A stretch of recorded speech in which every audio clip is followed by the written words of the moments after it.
Esquire. Esquire. Esquire, and that means lawyer, attorney, or counselor, and she's also an author. Also right? an author. And soon to come out, 2-minute warning. 2-minute warning, and parentyourparents.com. Right? Yeah. 2-minute warning means there's so long in the game. There's the first quarter, second quarter, third quarter, fourth quarter, and then just 2 minutes. Yes, and I deal with the last 2 minutes. Yes. So let's talk about, speaking of 2 minutes. All right. Let's talk about the beginning of the end of COVID and the vaccines and how we are moving around that. Well, first of all, I don't know about you, Michael, but I am so happy that it is the beginning of the end. Yes. And I know that we are ramping up on vaccines, although I think our governor got himself in a little bit of trouble because he sent some down to barrier islands. And you and I don't live on either one of those. We don't even have a second home on either one of those. And what's interesting about that particular barrier island is I just happen to know that a lot of Baltimore people, where I used to live, have homes. So in Maryland, it was a much slower rollout. So they got vaccinated fairly quickly. But what I do applaud, and as you know, Commissioner Raquel Regalado. You interviewed her last week? Yeah, was here last week. And I applaud her vote, along with all the other commissioners who voted, to put the elders first.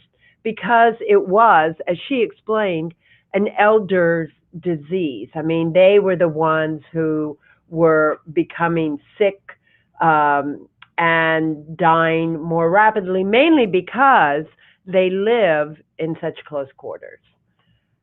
But I will remind everyone that almost all those elders did survive. I mean, it seemed like everyone was dying because that's what the newspapers and media was reporting, but most of them survived. But I think the best part of where we are is the fact that we've experienced it. We've watched ourselves at our worst and at our best. And you bring up a really good point. Right now, that the economy is coming along very well, and $2 trillion is going to be distributed fairly or unfairly, whatever. But it's getting into the economy, and people are feeling better because they know that the cavalry, thank you, Kate Hill, from 25 years ago, has arrived. Right. And I applaud the government that says, let's put some money into entertainment where we go to feel better about ourselves. We go out to eat, we go to the movies, we go to plays, we go to concerts, and we will be there soon. I can tell you right now, my brother Grant is in Cutler Bay Business Association at an event. It's an outdoor event, which they had, most of the chambers and business organizations have been hesitant to have them, but they're slowly getting into it because people are figuring you can get together. You don't have to be kissing each other, right? But you can be there and still have that connection. Let's talk about your column that you wrote over here in the Islander, right? Well, you're getting it next. Hey, Huso. You're getting it next. It'll be at Miami Community News. But, in thinking about exactly what we're talking about, where we see the good and the bad in us, and that COVID really brought that out, I think I called it COVID hypocrisy. I live in a condominium, and of course, in a condominium, you are in elevators together, you're breathing the same air, you have the same hallways, and I live in an older condominium. So what was amazing to me is how many people were so scared, had so much fear, that they would leave their shoes outside, they would leave anything they'd brought in from outside, they would leave outside their doors for either our staff to pick up, like it's okay for them to get COVID, right? Either our staff to pick up or for people walking by to see. I mean, it is, of course, against the rules to do that. And I'm just like, oh, I see. It's okay for you not to get sick, but to put your stuff out so that everyone else might get sick, that's all right. So, yeah, and you mentioned about elevators. I was in an elevator, I think it was yesterday, and they have the big labels on the ground. And this elevator, maybe, was like not much, like this much of the desk. It said stand 6 feet apart. And I'm the only one. So in you there, lied down, right? right? And there's these 4 or 5, things. I'm going, you couldn't be there, right? And I'm thinking, oh, this is impossible. Right. I said, so folks are already, months ago, we're saying, well, we're going to move out of those condos, right? Right. Or we're going to walk, Right. So I started laughing. Fortunately, we can laugh at this point because Isn't that because great? we're on the way out. And you talk about breathing the same air. I was at a doctor's office, and depending on the doctor, right, it's different. You go to the dentist was one way, orthopedic guy was another way, a heart guy was another way. So at the beginning, everybody's stay in your car. This is how we're going to do it. But the people that were treating you, I know. I'll wear a mask, right? But you're here with 100 people a day, Yeah. right, going through there. So there is some hypocrisy, and part of it is so. And what do we do about that? Let's talk about the 2 areas, one in Florida City and one in Miami-Dade North, where the other day they said, we know what we're supposed to do, but we have all these people, and we're sort of near the end, especially in Florida City, right? Where they said, nobody's in line, let's call the people, right? So a lot of people showed up. Mm-hmm. It really says that people are anxious to get this done. Right. They went all the way down to Florida City. And up north, Tommy, you said there were 1,200 people. Where was that? Miami-Dade College, North Campus. All right. Mm-hmm. So we know that the steam, the top of the steam, is being taken care of. In Dade County, elderly population, when I heard it's either 48 or 58% of the people have already been 58%. How many? 58. Yeah. That's just about everybody that's going to do it. Right. I think so. Yeah. The figures were that 7% of people have an aversion to needles, mm-hmm. and around 25%, right, were vaccine hesitant. Mm-hmm. Right. Now, in the United States, millions of people have received the vaccine. Right. 50-something. Right. 50-something million. I heard this morning. Okay, 50 million people. Has anybody died from it? No. Did you know of? No. So and the minute they do, the press will be right there. Yeah. So there was a report in New Zealand where some people had some thrombosis and died. So the New Zealand government said, we're not going to do it anymore. We're going to wait and see if that was the case or whether it was a batch. But in the totality of this medicine, that 50 million people have received it, right? There's more of a reaction to any other medicine, right? Yeah. Give it to 50 million people, half of which got it 2 times, right? Right. But there's certainly a sense of relief and of happiness that's here. But as Michelle Obama said, and all the shrinks are saying, and Meghan, what's her name? Markle. Right? Over 30% of people will admit to depression and anxiety. Right. Will admit. Mm-hmm. So we know what that means. That's like 50% more. At a minimum, 45 to 50%. And so, especially when you look at the kids who don't have a perspective on this, right? Mm-hmm. Who don't know? We've been through a lot of stuff, right? And people that are older have been through a whole lot more, right? That's right. And to get to the other side. Easier. So have you had your injections yet? I have. I've had both of them. Okay. And I think I'm on day 12. But right after I had my second one, about 3 days later, I went and had a COVID test. I've been taking COVID tests every week just because of the work I do. But I just thought, just go ahead and make sure. And so I haven't taken one this week. I'm playing dangerously. Okay. But speaking of that, we have a glass in between us. Right? Some people think we're in different locations because of the the line in the middle. We're actually we're right here. Yeah, we're not very close, just close. All right. So when we see around here at our office, people are much more cheerful, right? And I think that's happening everywhere. I think so too. I mean, first of all, it has taught us such a great lesson. We are not. We are. The United States is not an island. It is a part of this huge global community.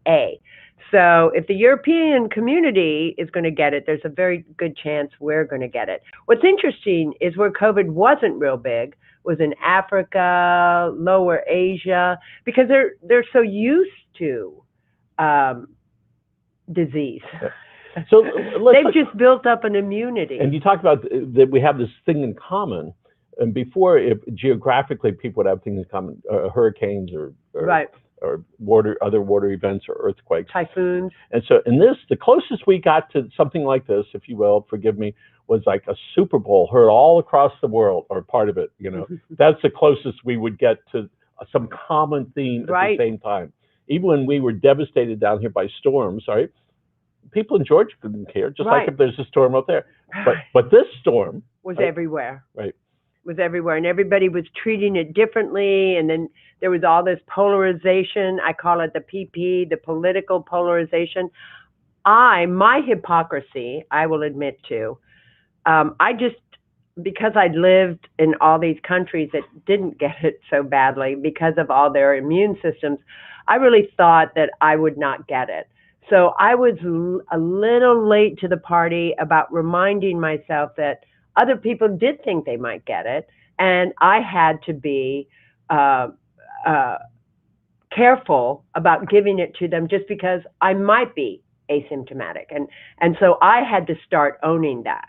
Good. But the truth is, any one of us could have gotten it, and any one of us could have died from it. And because of where death was involved, it was scary. It was a true fear. And I, as I said, came late to the party in recognizing that, but we've all had the true fear. Yeah. So some people say, well, look how many people die of cancer and blah, blah. Mhm. I say, yeah, but that's not contagious. Right. The traffic accident is not contagious. Right. The plane crash is not contagious. Yes, the flu is contagious, granted, all right? But most of the other stuff, you don't get it, all right, from hanging out. Well, and also, look, I remember at the beginning of this, I thought, well, we'll see how many people really die over 2019. And, because they say, oh, these people are going to die, blah, blah, blah. Well, we have, because there were, I think, 200,000 more deaths than normal for the kind of death it was. They have all these words that I can never remember. But we have actually taken a year off life expectancy. Now, will we get that back? Probably, just because, the flu gave us some of that. All these other vaccines that we take help us with that. But that's big. Yes. I mean, that's big. I mean, a child born today it can't plan on living 80 years, only 79.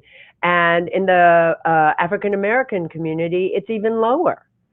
So, yes, it had an impact.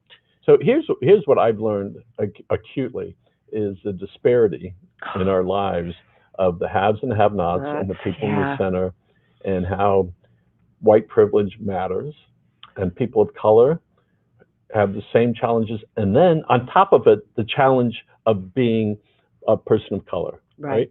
And when we saw the Miami-Dade County Commission, my hat's off to them, to where they made sure that the people that were less flexible, that didn't have the wherewithal or the capacity or the desire to get treated, right? We saw them in those lines.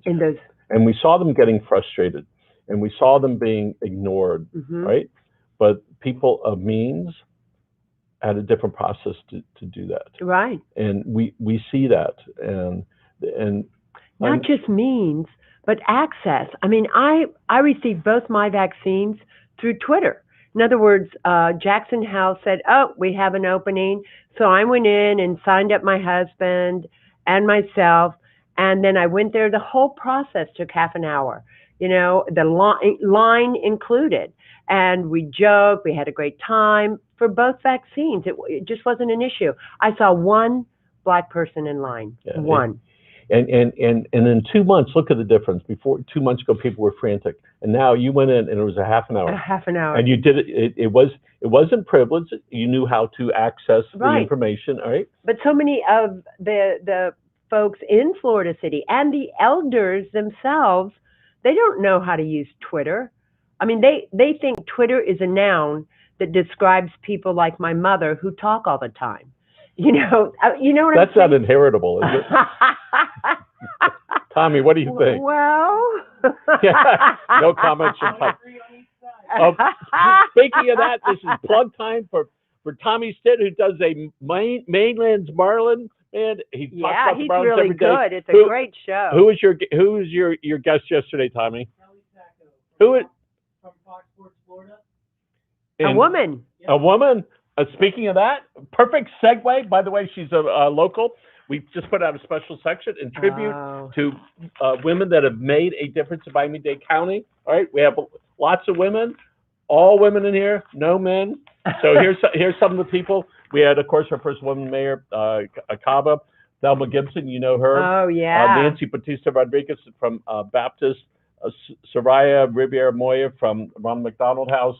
Muhammad Harlik from the Friendship Circle. So we have lots of stories about them, right? And here's something by Susan McDowell. She says Black women have helped save America from itself, which Well, women have, right? I don't think it's just Black women. I think all women. Yes. And we wanted to make sure, all right? We have lots of stories about their folks.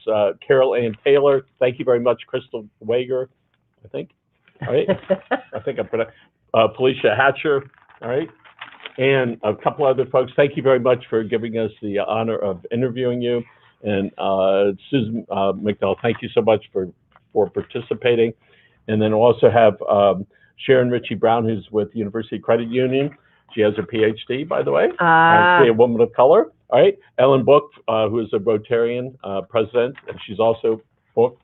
She works at the public library. Oh, that's so cute. Isn't that neat? Right? Elaine Adler, who helped create and has been the main power behind the Amateur Marketing Council. Yeah. And also we have these great people at Community Health of South Florida called CHI. These are all women that help that place work. So it's our pleasure to be able to do that. And if you're looking for a strong guy, don't look too far for the one that's next to him, because it's his wife or girlfriend or mother that makes it work. Sorry, That's guys. right. All right. Wind beneath their wings. And sometimes you're actually flapping it for them. Go over this way. Go over this way. We try to do that a lot. So what are some of the other things you've learned about through COVID and the experience and the vaccine in our lives? Well, I think it's even more important now that I publish my book sooner versus later, because it really speaks to, we only have one life. We just got one big scare. I mean, some people believe we have more than one life, but for the most part in the United States, it's just one life. We just got a huge scare. So if you're going to live your life, and we say this all the time, we hear it from cancer survivors, heart attack survivors, but now we are all survivors. In fact, do you know how many people at this point have survived COVID? No. 99.8% have survived. It's 0.2. The 500,000 is 0.2 of 1% of our 330 million. But we got the scare of our lives. We've never had a vaccine out in 10 months. Never. We've never seen the bureaucracy work so fast. And then when we changed presidents, I mean, it was like they weren't raining on us, but it almost was raining on us. And whether Texas and Mississippi should have opened up is a question for the ages, but they opened up. So look in that mirror, because you survived. You survived, and what are you doing with that survival? And do what you want with it. And as you say that, there's that famous picture, and I brought it up before, 1945, the end of the World War, in Times Square, where the nurse, I think she's a nurse, is kissing her boyfriend. No, kissing some strange guy. Oh, kissing a strange guy. They've always been looking for them. Right. And it is a time for celebration. It is. And I feel Passover is coming up. My wife told me if I'm not at home, just go back to the office where I had to live for 2 days because I had a manicure done in the middle of COVID. She'd locked the house. And I said, I have a key. She says, yeah, but I locked it from the inside. We have impact windows, but I'm not breaking those windows. They're too expensive to replace. So I think there is a celebration that's going on. And as people are getting their shots and they're feeling better, and then their families getting it, we can see that it's here. And pre-COVID, when people would get to the water fountain and go there and do all this stuff, it would piss me off, right? Now I'm going, thank goodness, look at that. They're like having a conversation, right? Well, and the CDC has said if we're all vaccinated, we can be inside together. So we started having that conversation. Mm-hmm. We're wearing our masks because, we're going around. I said, so if you have a vaccine and I've had it, what do you want to do? And I said, let's say that we don't have anybody else coming in the building. It's a vacuum. What are you going to do? People say, I don't know. I said, well, at some point, you're going to take that off. When's it going to be? Yeah. Right? A day, a week, a month? And so I think for the first time, we're all sort of like looking out, is it safe to come outside? Right? Yeah. It's true. You guys, a lot of your people have been vaccinated. We probably have 5 more people to go total. And do they want to be vaccinated? Well, it's interesting because if they're in that upper age group and they're not doing it, it's because they're hesitant. Yeah. All right? Yeah. And how much can we do? Ask 3 times, all right? Yeah. But the reality is that if they don't get vaccinated at some point, they probably were going to get sick, right? Wow. Because people around them are not going to be wearing the mask, right? So everybody's going to do what they want, and but I think, the Pope has weighed in on this. What did he say? He said, "Don't take the latest vaccine." Yes, because they tested with embryos from aborted babies. Tommy, it was going along so I'm so sorry. Tommy, it was going along so well until.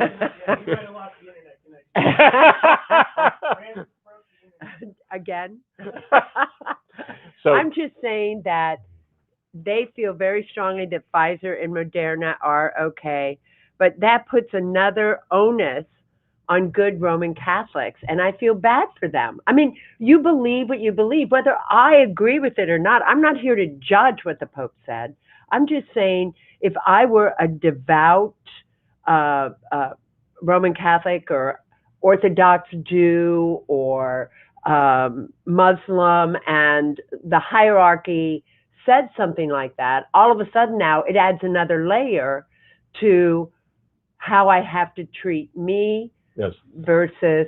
Yeah, lots of conversations, all right, and things that people are going to just have to deal with. Are we back on, Tommy? Yeah, we're okay. We got back in. Thank you. All right, so here we are. All right, almost April 1st. All right. Yeah. Tax time's coming up pretty soon, I guess.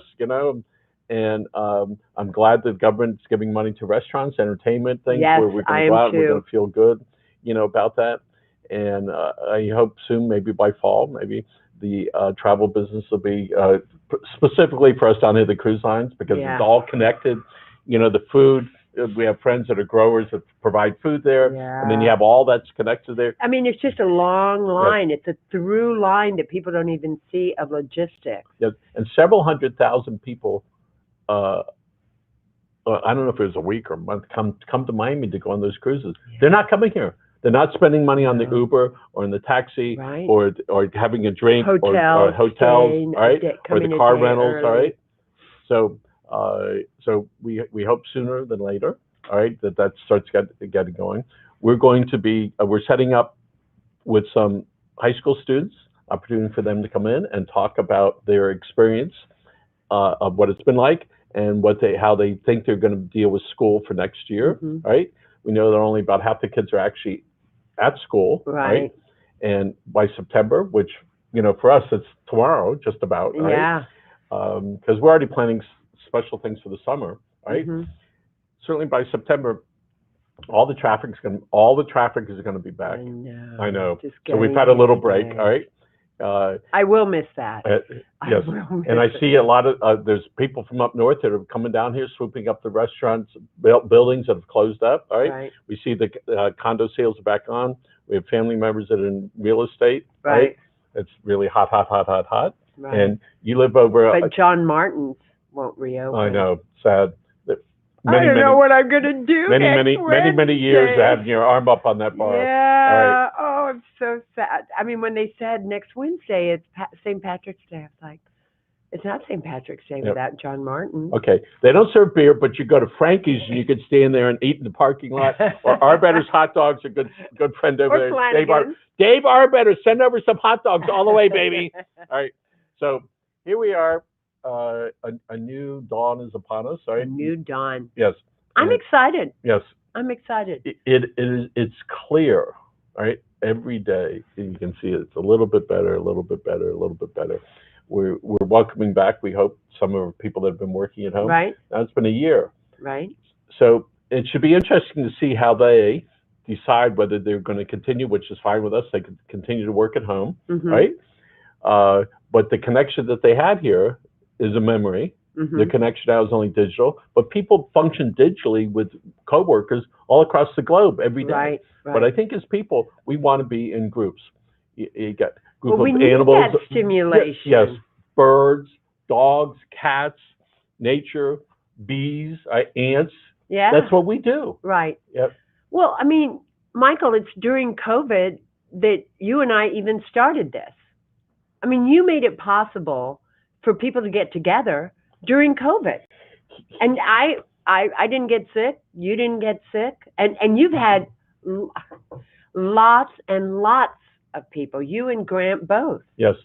And one of the things that we recognized a year ago when we said, gee, okay, there we go. Hey, by the way, Tommy, can we practice putting in a commercial? We're going to practice. We're going to put in a commercial. And we're just going to listen. And he's going to tell us when, and then we're going to say something like, hold still. We're going to do a commercial right now. All right? I gotta find one. Okay, give me like 3-second notice. So one of the things that we recognized, we were doing some videos a year and a half ago. Maybe we could do some videos, and maybe we'll put it on Facebook, and maybe we'll do this. And then, so that was in September, October. Right. Right? And then as the days and months went on, and when in March, 13th was today wasn't. I thought it was the 11th. Yeah. That today was the day we shut down. And we had our luncheon, our last luncheon at Casa Cuba, our breakfast on that day. All right, and it was like, okay, what are we going to do to keep people together? And we realized there's a thirst and a desire, and we can see now where the groups of business people, they want to get it. They've had their shots. Their friends have had the shots. Fortunately, the positivity rate seems to be dropping, the number of cases. So we're seeing now the vaccine's working, the people aren't getting it. Right. You see hospitalizations are way down, all right, after a terrible Christmas, all right? Oh, I know. Yeah, Christmas is really bad. And I was listening to an interview of a registered nurse, happens to be a guy who was in the Army. He's a traveling nurse. He said during the last year, he's seen over 3,000 people die. Oh my God. He said, and it was like he was talking to me. He said what he did, he put down this wall so he doesn't get involved. He says, but I know, because he was in the war, this is what he's saying, this post-traumatic PTSD is going to hit most people. I heard that one. No, yes. Absolutely. Yeah, it is. Of course it is, because this is the United States of America. We're not used to that. Yes. You know, never have been. You know, everything is fine. Someone's going to find a cure. We're fine. Yeah. You know, and now, I mean, the PTSD, everyone thinks it's just war, but it's losing a child. This is a great example. What's going to happen with most of us as we put down our guard and then the emotions come up because we put that wall up. And so just be prepared, folks. All right. And if speak to a family member, speak to your friends. All right. Call 211 for the county if you don't know who to speak to. The National Suicide Hotline, you can call. It's not called switchboard. It's called something else. Call your friends. All right. Remember that everybody that you're dealing with for the first time ever experienced something similar. Similar. No, and I also think just the depression of having to be at home. Yes. You mean for the wives or the husbands? Tommy, are we ready for a commercial? We're going to give Grant. We're going to put Grant up here for a minute. Okay. This is him in a European corner down here in South Miami. Okay. All right, we got a commercial right here. Hey, everybody, Grant Miller here. Oh, hold on, we're going to do a voice. We're trying this out, folks. Corner, 5873. Local owned. Remember, buy local, shop local. Buy local, shop local. Grown here, buy here. Come on in. Let's see what they got. Remember, put your mask on. Welcome to European Corner. Yay! What would you like, Mr. Granson? I would like to this, and this. Put it all on one plate. Yeah, bring it home, Grant. Baked every day. French bread and sweet bread. And we have Oh, different types of chocolate eclair. fresh Come on, bring it cheese. home, baby. Come here, you get fresh orange juice. Look at this. Which one is your favorite? Oh, Oh, Froze. okay, well, froze. That was because of Francis. So we're practicing putting in commercials and Oh, good. yeah, so we're pleased with that. So tell us about Parent Your Parents. Well, Parent Your Parents is going really, really strong. I'm thrilled that, and part of it is your opportunity for us, Michael. So thank you. A lot of people, I think with Raquel, I think Tommy told me when we spoke last week that there were 10,000 views. Whatever it was, there was a bunch. Yeah. So, which was great. But I know it's the little milestones that count. I had my very first call from Google. In other words, it wasn't a referral. A lot of attorneys refer me, and this person just called me out of the blue, and I said, well, how'd you hear about me? And it's usually through Miami Community News, through my articles. And she said, oh, we found you on Google. And I was like, ta-ra-ra-boom-de-ay, ta-ra-ra-boom-de-ay. I was Tommy, so... we know what to do to get her feel good. So, I mean, but that was the first time. It means that they're finding me. Yes. And so we've been going great guns, but I think on a very personal level, it has been such a learning experience. You know, I went into this because of Mom and Dad, and I thought, well, I know everything there is to know, but guess what? I was so wrong. It's so much worse than I thought it was. It really is. And I mean, I do everything I can to make sure that their path is easy. And especially, I just had my first feeding tube, whether or not to put the feeding tube in. And I made a huge mistake because I was a health surrogate with someone else. And the someone else felt as though we should call the family. And so, you know, I'm a lawyer and I'm here to do the right thing. And we put the feeding tube in, and his last 4 or 5 weeks were on a feeding tube. And I don't know who to be angrier at, myself for not persuading them differently, because that way, yes, he would have aspirated, but he would have aspirated on his favorite chocolate chip cookie or his, you know, we started giving him ice cream with it, but he longed for those things. And so it taught me a really good lesson. Which is? Don't put the feeding tube in. Right. But here's what angers me. But you listened to the family. I did. And they wanted it. And even though that you had the legal authority to decide, because your client. It's family, but they're family. Yes. And then the other thing is doctors say, I mean, the therapist said, well, you know, get him better in about 4 months. I asked her point blank, do you think he'll live 4 months if you put him on a feeding tube? Well, so maybe she didn't think she was lying to me, but that's what happened. So, you know, I am an educated woman, but if you bring in someone with people who don't really know the difference, guess what? That woman is going to say the same thing. You know, those questions about when you stop giving medical care, those have all been tough questions, you know, over the centuries, all right? Over the centuries. And when Jack Kevorkian 30 years ago said, listen, assisted suicide, blah, blah, blah, and he went to jail for a while, all right? He did. Because he so believed in that. And there are some states that withholding medical care is common, right? Right. That will actually help. And it's a deep question that family members have to ask themselves, all right? And no one wants to deal with it, but it's something that you have to do. No. And look, I always tell the story of Terry Schiavo. I mean, that went on for 15 years versus Luke Perry, who had said, no one gets to pull the plug. I'm pulling the plug when this happens. When medically this happens. And his whole family was right there with him because they knew they were pulling the plug. And it was a sad but joyous occasion because they didn't have to make the decision.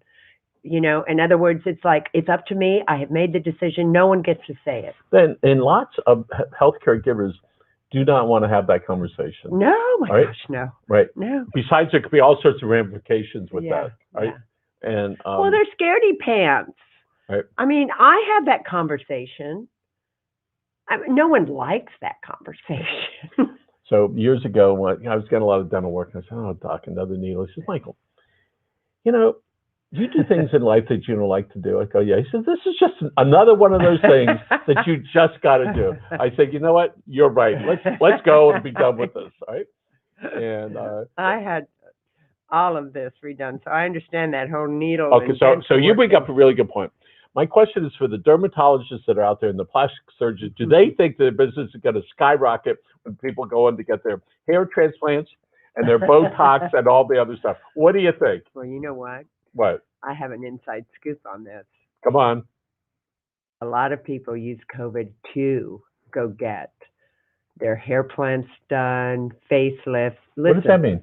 in other words, now is a good time because you had to work from home. Oh. So, you could get a facelift, a tummy tuck, all that stuff. And then when you go back to the office. Tommy, maybe we can work out a deal with them. What do you think? Then when you go back to the office, guess what? I lost Gosh, 20 you years. look good. Yeah. Rested. What did you? Oh, so much rest. Okay.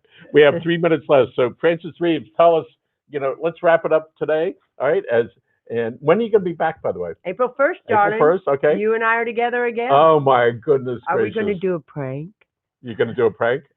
I'm just saying, it's April Fool's Day. Tommy, what are we doing? I don't think we should. It's opening day, so I know where I'm going to be. Is it opening day? Yeah. Wow. Yes.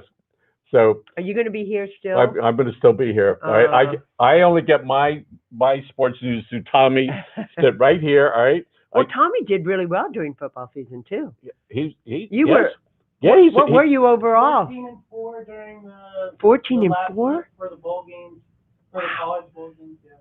14-4. And I picked the Super Bowl. And you picked the Super Bowl. Yeah. Well, I didn't think that was going to be hard to pick, truthfully, just because there was no way. Underdogs. Yeah. Not only were they the underdogs, there was no way. What's the quarterback's name again? Exactly. Yeah. Exactly. That he was going to let them. Is Dan Marino still playing? Yeah. All right, so we're going to wrap it up. All right. So remember, folks, it's a 2-minute warning. All right. It is. Look her up. Warning. You can find her all over the place. Frances Reaves, Reaves, Esquire. Parent your parents. All right. And 2-minute warning. Frances, thank you so much. Bye, everyone. Folks, thank you, Tommy. Thank you.